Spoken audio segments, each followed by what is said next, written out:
Welcome back to planet Bollywood. एक जमाना था जब हमारे स्टार्स कभी भी छोटे मोटे रोल्स के लिए हाँ नहीं करते थे।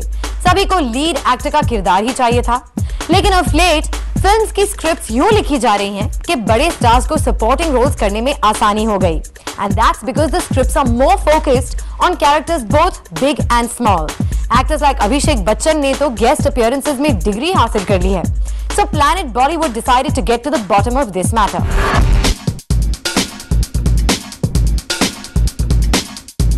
आजकल बॉलीवुड में फिल्में कुछ यूं लिखी जा रही है कि टॉप एक्टर्स अपनी सोलो रिलीजेस के अलावा मल्टी स्टारर फिल्म्स के लिए भी वक्त निकालने लगे हैं।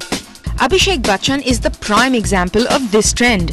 From Hum Tum to Lage Raho Munna Bhai, AB Jr. has time and again agreed to do small roles which a decade ago would have been played by a small-time character actor.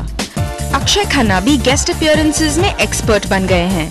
हंगामा और दिल चाहता है जैसे super hits के बावजूद वो आजा नचले जैसी फिल्मों में एक छोटे से रोल के लिए भी मना नहीं करते।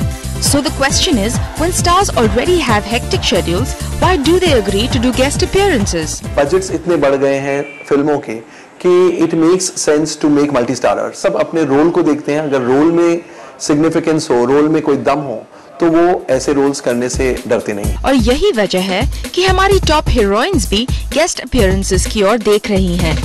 फना में लारा दत्ता का blink and you miss it role कोई अपकमिंग एक्टर भी कर सकता था, मगर लारा ने इस छोटे से रोल के लिए भी हाँ कर दी।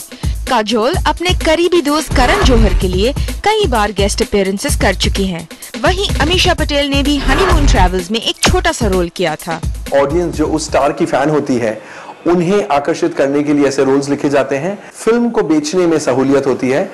एक अगर शाहरुख खान किसी फिल्म में अगर स्पेशल अपीयरेंस करते हैं तो डेफिनेटली डिस्ट्रीब्यूटर्स उस फिल्म के लिए ज्यादा प्राइस देंगे। अब अहम सवाल ये पैदा होता है कि just how do producers get big stars to accept small roles?